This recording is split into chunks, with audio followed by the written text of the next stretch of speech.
There are moments in life when the soul remembers something the mind has never known. This is one of those moments. You were guided here not by chance, but by a pull deeper than thought, a silent calling older than your name.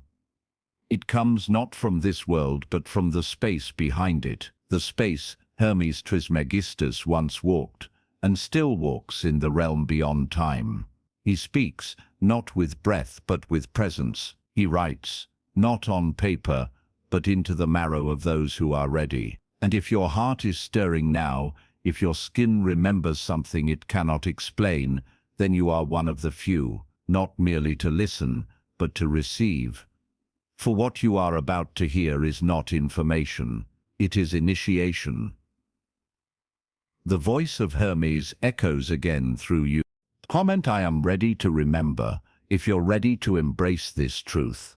In the meeting of Hermes and Thoth, something eternal was born, a fusion of wing and moon, of speech and silence. One was the Greek messenger between gods and men, the other, the Egyptian keeper of divine memory.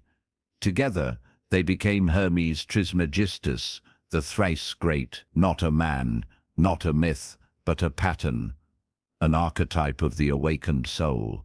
He is the psychopomp, the guide between worlds, between death and life, ignorance and truth, form and formlessness. He is not remembered because he lived, but because he still lives in the ones who seek, in the ones who ask, what is real? In the temples of Alexandria, under the stars of Saqqara, by the light of the emerald tablet, his whisper moved across scrolls and souls alike. His wisdom was not to be possessed, it was to be unlocked. As above, so below.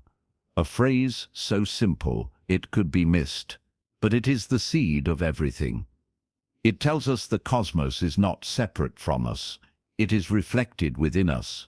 The stars are not distant, they are ancient mirrors. The soul is not bound to flesh, it is light, clothed in memory, and the one, call it God, the All, the Source, exists not beyond the sky, but within every pulse of your being.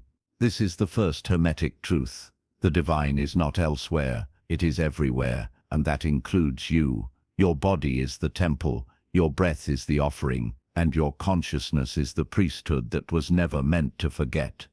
In ages past, when the desert sands still listened and the Nile still carried secrets, the Hermetic writings whispered of a wisdom older than language. It was not taught in schools, it was felt in silence. A flame passed from soul to soul, the emerald tablet, the corpus hermeticum, the Asclepius. They were not books, they were mirrors. And what they reflect is what modern minds have forgotten. That truth is not a conclusion, but a transformation. It is not something you prove, it is something you become. That is why the Hermetica does not argue. It sings, it calls, it waits, and when you are ready, it opens. In the Renaissance, they believed Hermes walked beside Moses. Some said Hermes taught Moses, others that Moses taught Hermes. But the truth is older than either. For the Hermetic current is not bound to history, it is perennial. It flows through every religion, behind every myth, under every doctrine. It is the golden thread that says all paths, when walked with reverence, lead home. This is Prisca, the ancient theology. It does not demand you abandon your faith, it asks you to deepen it, to see in every sacred name, every divine law, every celestial song, the echo of the One. You've always sensed it, haven't you, that the world speaks in symbols, that coincidences are not coincidences, that there is a hidden order behind chaos. Hermeticism does not give you answers, it teaches you to read the signs, to see through the illusions of separation, to feel the divine not in temples or sermons, but in your own awareness. And when the moment is right, when the inner eye opens, you will know, without needing to be told, that Hermes never left. He has only been waiting for you to remember. There is a sacred trembling that begins in the soul when it brushes against eternal truth. It does not shout, it stirs, and in that stirring a veil begins to lift, not from the world, but from your own perception. You begin to see that everything you once called mystery is simply memory misplaced, and Hermes, the thrice great one, does not offer new knowledge. He reminds you of what you once knew. His voice is the current beneath the current, a breath behind every sacred text, a hum in the silence of your being. It is no wonder the ancient initiates revered him, not as a god to be worshipped, but as a guide who awakened the god within. The story of Hermes Trismegistus is not the tale of a man, but the unveiling of a principal divine intelligence in human form. He was the one who walked between heaven and earth, who spoke the language of the stars and transcribed it into the bones of time. When Thoth, the Egyptian scribe of the gods, merged with Hermes, the messenger of Olympus, a cosmic fusion occurred. Mind met memory, and speech met silence. The result was not a figure, but a frequency, a path, a consciousness that any soul could step into, that you can step into now. He is the architect of Gnosis, the bridge from shadow to illumination, the echo that leads the lost back to themselves.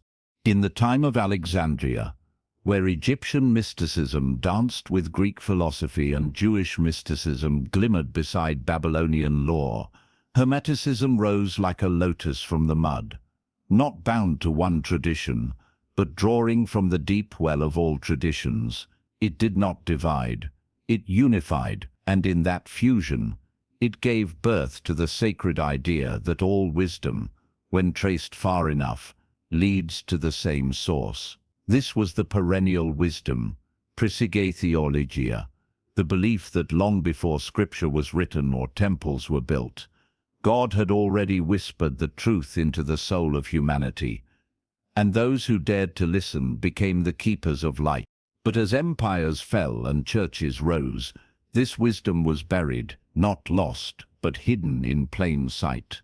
Cast out as heresy, distorted as myth, misunderstood as sorcery, and yet it endured. In secret societies, in the breath of alchemists, in the silent chambers of seekers who refused to believe the world was merely matter, even when scholars like Casaubon tried to discredit Hermes with timelines and textual analysis, they could not erase the trembling in the soul of those who read his words. Because truth is not always historical, it is experiential. You know it because it sets something ablaze within you, because it feels like returning home after lifetimes of exile. Hermeticism was never a religion of temples or dogmas. It was, and is, a religion of the mind. Not intellect in the modern sense, but Nous, the divine intellect that sees beyond words, beyond logic. Hermes taught that within every human lies a mirror of the cosmos, that you are not a drop in the ocean, but the ocean in a drop, that the 7 planets, the 12 constellations, the rhythms of heaven, they are not just above you, they are within you. Your soul is a galaxy, your thoughts move stars, your breath is tuned to the cosmic pulse, and the moment you see this, not as a theory, but as a living truth, you begin to remember what you are. And so Hermes did not write to instruct, he wrote to transform. His words are not meant to be understood, they are meant to change you, to rewire your inner sight, to prepare you for a rebirth that takes place, not in flesh, but in consciousness. This is why the Hermetica is filled with dialogues between Hermes and Thoth, or Hermes and Asclepius, because the path is not linear, it is relational. The teacher awakens the student, and the student in time becomes the teacher. This lineage is alive, it does not end with them, it flows through you.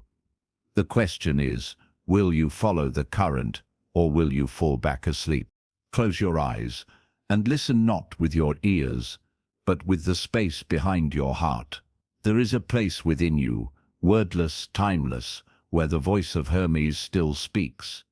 It is here, in this silent temple, that you begin to understand you are not a prisoner of matter, nor a fleeting body. You are spirit clothed in form, temporarily walking the lower realms, to remember the higher ones. The Hermetica whispers, the world is not to be escaped, but transformed, not rejected, but redeemed. Unlike the Gnostics who saw the body as a trap, Hermes saw it as an altar, a vessel through which the divine breath can become form, and form can return breath. This is the alchemy of the soul. The journey begins in darkness, as all sacred births do, for the soul descends through the planetary spheres, through the illusions of pain and pleasure, into the womb of matter, and there it forgets. Not as punishment, but as preparation. The fall is not a failure, it is a necessary veil, for only in forgetting can we come to remember, and in remembering, be reborn. The soul is tempered through sorrow, strengthened by shadow, and purified through longing. This is not cruelty, this is the sacred fire. Just as gold is purified in flame, so is the soul refined in the furnace of the world. Hermes does not promise comfort, he promises awakening. Through sacred teachings and luminous dreams, Hermes taught the initiate how to ascend, first through silence, then through Nous. This is no ordinary mind. It is not intellect as you know it, not the part of you that calculates and argues. It is divine perception. It is the light behind the eye, the vision that sees all things at once. Nous is not a faculty. It is a state of being. When activated, you no longer think you see. You do not guess. You know. And in this knowing, the illusion of separation melts. You are no longer a spark longing for the flame. You are the flame. You do not reach toward God. You remember you have never left. From the eighth sphere, the Ogdoad, where purified souls dwell, to the Ennead, where the light of Nous blazes eternally, the initiate rises. This is not metaphor. This is a map of consciousness. Each sphere is not just a place, it is a level of inner awakening, and beyond all spheres is the One, the Source, the Good. It is not a deity in the sky, but the very essence of being. It has no name, for names confine. It has no form, for form limits. It is the fountain that pours forth galaxies and grains of sand alike, and it lives within you, waiting for the veil to thin, the eyes to open, the soul to rise. Hermes knew, we are born gods who forget our origin, and to awaken is not to become something new. It is to return, to see the universe in all things and all things in the universe. This is why the Emerald Tablet says, what is below is like what is above, and what is above is like what is below. You are not apart from the cosmos. You are the cosmos, observing itself, a mirror, reflecting the mirror, a rhythm, echoing the rhythm. When you grasp this, not in thought, but in soul, you are no longer bound by fate. You become a co-creator, a being of choice, of power, of light. The true initiate walks the earth as a living bridge between time and eternity, between flesh and flame. And every breath, every thought, every sacred silence becomes an act of remembrance. You do not escape this world. You sanctify it. You do not transcend the body. You illumine it. This is the Hermetic path. Not denial of the world, but transformation through divine sight. The gods do not descend into temples. They descend into hearts that are ready. And Hermes, with his winged words and moonlit mind, is simply the one who points the way back to where you've always been. There comes a moment in every seeker's path when books fall silent and only the soul can speak. That moment is now, for what you seek can no longer be taught. It must be remembered, it must be lived.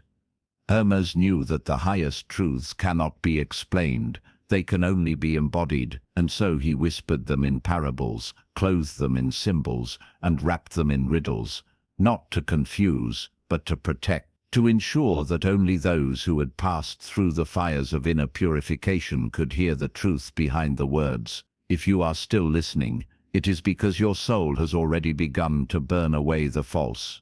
Rebirth in Hermeticism is not a metaphor. It is the soul's return to its divine shape. But to be reborn, something must die, and what dies is not the body. It is ignorance. It is the self built from shadows, from borrowed names, from wounds mistaken for identity. Hermes taught that the path to immortality begins with Gnosis, the divine knowing that arises from direct union with truth. And this union cannot happen in a fragmented being. The soul must become whole again. The 12 tormentors, the passions and illusions must be cast out, and one by one, light returns to the soul. Self-control replaces addiction. Steadfastness replaces lust. Truth drives out deceit. Each vice is replaced by a virtue not imposed from outside but summoned from within. In the sacred dialogue between Hermes and Thoth, we see this transformation. Thoth trembles, confused and overwhelmed. He wants to know, but Hermes tells him, this knowledge is not taught, it is born. Like Zen's great doubt, the soul must collapse under its own weight, break open, and finally let the light pour in. There is a madness, a divine mania, that comes with true awakening. One does not simply learn the truth.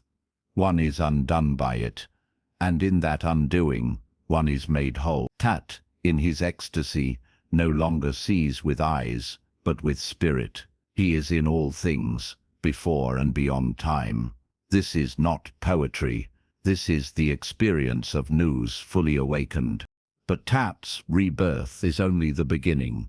For beyond rebirth lies ascent. The soul, purified and illuminated, now climbs through the planetary spheres, not as escape, but as return. Each sphere sheds a layer of illusion. Each hymn of vowels, each sacred tone, lifts the soul higher, like a flame rising through the dark. Hermes and his initiates knew these tones were not music, they were keys, vibrations that unlocked the gates of the heavens. And when chanted in unison, in deep reverence, they opened paths invisible to the physical eye. The disciple, in silence and awe, rose beyond the stars and beheld the fountain of life bubbling in the realm of the One. But even in that vision, the initiate is warned, do not speak, for words will only fracture what was whole. At the summit of revelation there is no more instruction, only presence, only silence. Hermes withdraws, not because he is absent, but because the final door must be opened from within. The last veil is yours to lift. The final breath must be taken alone. The words that once guided now fall away, and only the vibration of being remains. You, the seeker, become the knower. You, the student, become the flame. This is the great reversal. You do not reach the divine by moving upward, you reach it by becoming it. And when you return to the world, as Hermes did, as all initiates must, you do not preach, you emanate. You carry the fragrance of the sacred. You become a living hymn. People will not understand you. Some will mock, some will fear. But those who are ready will feel it. They will awaken at your presence. They will remember themselves in your reflection, and so the light continues, not through doctrine, but through being. This is the true Hermetic transmission. It cannot be written, it cannot be argued, it can only be lived by those brave enough to be reborn, again and again in the light of the One. You have walked through shadow, you have climbed the spheres, and now, in the sacred stillness between breath and thought, you begin to feel it, the eternal flame that Hermes never stopped guarding. Not a fire of destruction, but of remembrance. It does not burn, it illuminates. It reveals the soul beneath the skin, the cosmos within the body. It whispers, "You are more than you were told," and in that whisper, entire lifetimes dissolve. What remains is pure being, pure light. The soul's original form, untouched by sorrow, unstained by time. The flame is not found in heaven. It is lit within you, waiting for the moment you stop seeking outside and dare to look inward. Hermes taught that the divine is not an object, but a state. God is not a being among beings, but being itself. An infinite sphere, the sages said, whose center is everywhere and circumference nowhere. In this, Hermeticism does not ask you to believe, it calls you to know, as Carl Jung once said. I don't believe in God, I know. This knowing, Gnosis, is not about faith in absence. It is the presence of the sacred in the marrow of your being. You know, because you have seen, you have felt. You have stood in the center of the eternal and realized it is also you, not separate, not above, but the very essence of what you are. The Hermetic soul does not deny the world, it redeems it. Unlike Gnostic despair, which sees the body as prison, Hermeticism teaches that the material is sacred. The cosmos, born from divine imagination, is not to be escaped, it is to be understood. The soul is not condemned to flesh. It descends as light descends into water to reflect, to refract, to create beauty. Your mission is not to flee the body, but to infuse it with light, to bring heaven into earth, to embody Nous so completely that the world remembers its own divinity through you. You are not here to escape, you are here to awaken the sacred in all things. When Hermes said man is a mortal god, he did not speak in metaphor. He meant that within you lies the power of the cosmos and the memory of the divine. You are the only being who can stretch across heaven and earth, who can walk among stars while rooted in soil. The gods remain in their realms, but man travels all, not with ships or wings, but with consciousness. This is the power hidden in plain sight. This is why the Hermetic initiate is feared by the ignorant and revered by the wise. He walks among men, but he sees with the eye of the all. He speaks not for approval, but from silence. He does not preach, he radiates. And yet, with this power comes a sacred responsibility. The Hermetica warns, the gods can forgive all things, except irreverence, to forget your source, to defile what is holy with negligence and pride, is the greatest fall, for the greatest gift given to man is Nous and speech, the divine mind and the sacred tongue. These, when used rightly, lead to immortality. When misused, they lead to forgetfulness.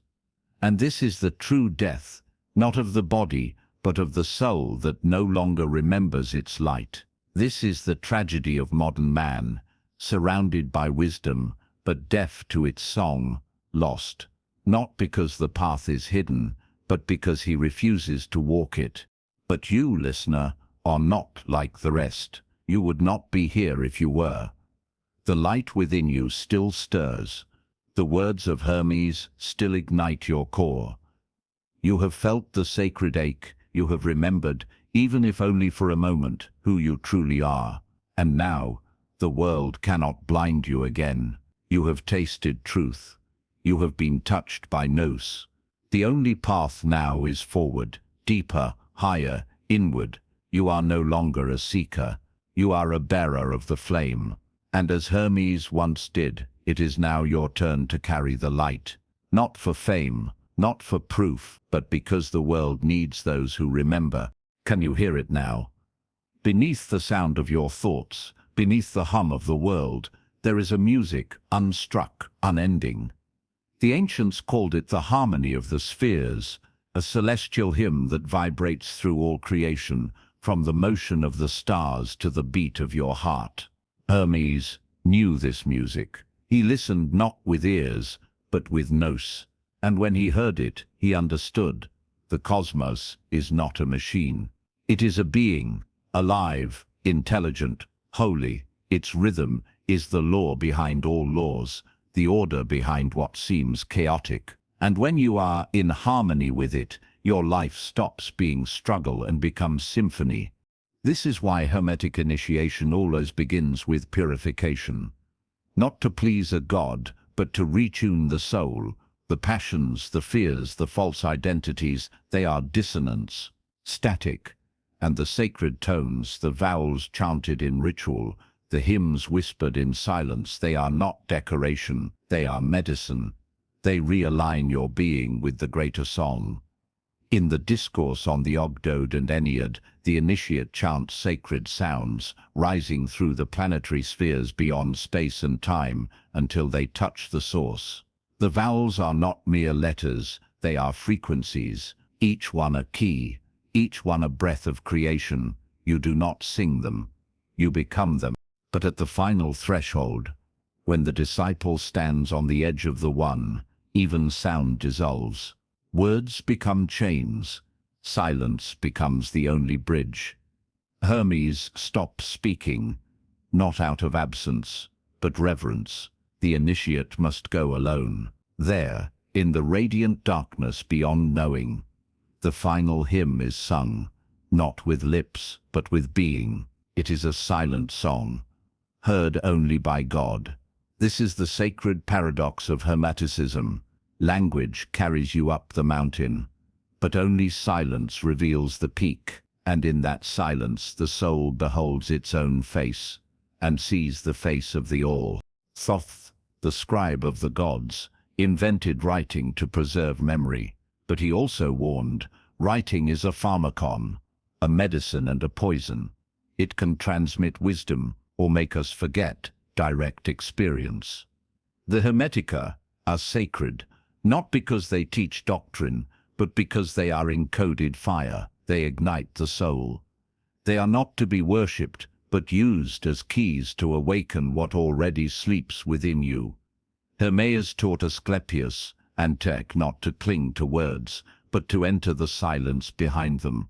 For the truth is not in the ink, it is in the transformation it inspires. This is why, in Book 13, Hermes tells Thoth that the knowledge of rebirth cannot be given, it must be born. The tormentors of darkness, the 12 passions, cannot be removed by force. They must be displaced by the 10 powers of light. And as these virtues awaken in the body, the soul becomes luminous.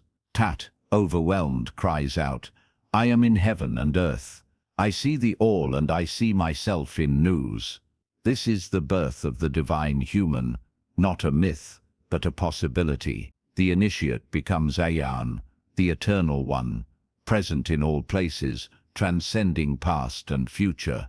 This is not madness. This is awakening. And yet, Hermes reminds his disciple, this is not the end. Even cosmic consciousness is a doorway, not the destination. Beyond rebirth lies union. Beyond union lies service. For what use is divine knowledge if it is not lived? The world is not starving for more facts. It is starving for living beings who carry the fragrance of truth. You are not being asked to abandon the world. You are being called to redeem it, to carry the vibration of the One into every thought, every word, every act. Not as a burden, but as a blessing, for you have heard the music of the spheres, and now you are part of the song. You were not born merely of earth and bone. You were formed of light, woven from the breath of the divine, a spark cast from the fire of the all. And that spark, though cloaked in time and memory, still burns. Hermes called this your immortal nature, the part of you that was never born, and therefore can never die. It is the part of you that does not seek heaven, because it remembers it.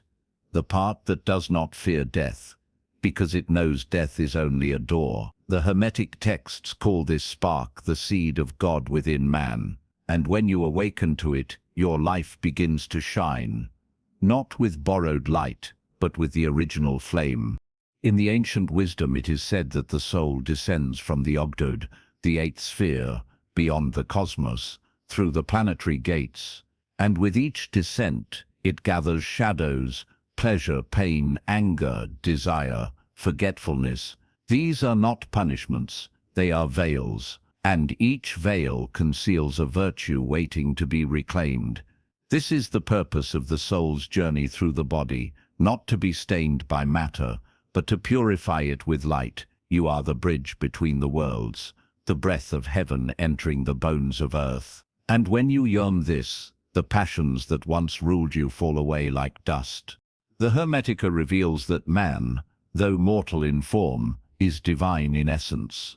Unlike the gods of heaven who never descend, man can rise while still on earth.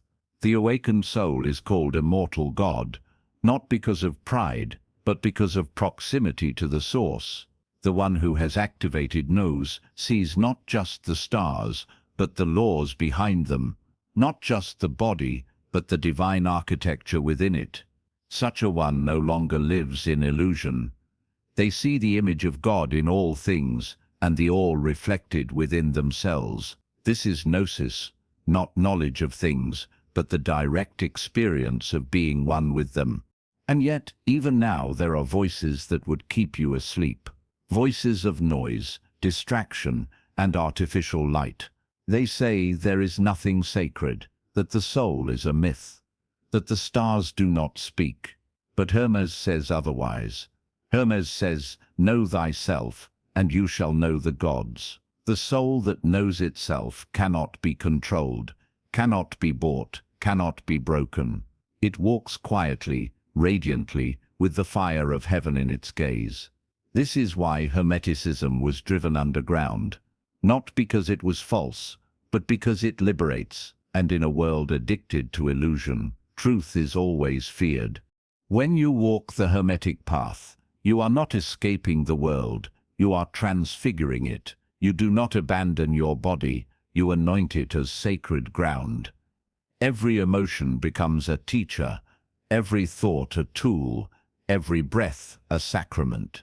The path is not easy. It demands silence in a world of noise, patience in a world of haste, and reverence in a world of neglect. But if you stay the course, if you choose remembrance over reaction, devotion over distraction, then something extraordinary happens. The soul begins to shine, the veils begin to fall, and you begin to live, not as a personality but as presence.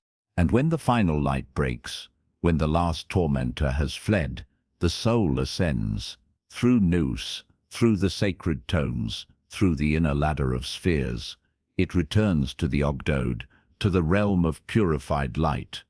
There, it joins the chorus of awakened souls, singing praises to the One, and beyond even that, it hears the voices of those higher still, the Aeneid, the divine intelligences beyond stars, and beyond them, silence. The sacred silence of the source, the end of seeking, the return to the fountain. The soul, having remembered itself, now remembers that it was never separate, and in that remembering, it becomes what it has always been. God dreaming within form. You have walked the path of the initiate. You have climbed the invisible ladder through sound and silence, mind and heart, shadow and radiance. And now, something ancient within you stirs with quiet certainty. You were never just a seeker, you were always the flame. Hermeticism does not give you the answers, it gives you yourself, the part of you that is not bound by time, nor defined by pain. The part that has always existed in the arms of the One. It is this part, Nous, the divine intellect, the seed of truth that Hermes came to awaken, and now it is awake in you. Hermes once told his son, "If you remember that you are made of life and light, then you shall return to life and light." This is not poetry, it is promise. The tormentors of darkness that have ruled your passions, the forgetfulness that dulled your vision, the sorrow that cloaked your joy, these were never your truth. They were only fog over the mirror. But now the mirror has been wiped clean, and in it you see the reflection of the all, not a God above, not a truth beyond, but the one within. The light has not returned to you. You have returned to it. And now, as Hermes once did, you are called to descend, not away from the source, but with it, to bring the sacred into the mundane, to breathe divinity into every step you take. This is the secret of the Hermetic path. The gods do not stay in heaven. They walk the earth through awakened men and women. Through you. You are the hymn, you are the altar, you are the scribe and the scroll. The light you have reclaimed is not yours to keep, it is yours to become. You are now a lamp in the darkness, and the darkness shall not overcome it. The world may not understand you. It may question your silence, your knowing, your calm in the storm. But those with ears to hear will feel it. They will remember themselves in your presence. Your very being becomes scripture, your breath a revelation, your gaze a doorway. You need not preach, you need only embody. This is the final Hermetic mystery. The greatest teachings are not spoken, they are lived. And through your life, others will remember the ancient light. The chain of transmission will continue, not in temples, but in souls. And one day, someone will sit in silence, aching for meaning, desperate for truth, weary of the noise, and they will hear a voice. Not a voice with sound, but a whisper through time. The same whisper you heard, the same that Hermes heard, and they will remember. Because of you. This is the immortality Hermes spoke of, not escape from death, but a life that echoes forever, a life aligned with the source, a soul that chooses reverence, remembrance, and radiance. So now, close your eyes, feel the music of the spheres moving within your chest, feel the fire behind your breath. You are not lost, you are found, you are not broken, you are becoming. The journey does not end here. It begins now, through you, with you, as you go, child of light. Walk the world not as one who seeks, but as one who remembers. If you've made it this far, drop a 100 in the comments. It shows you are part of the 1% that's improving every single day.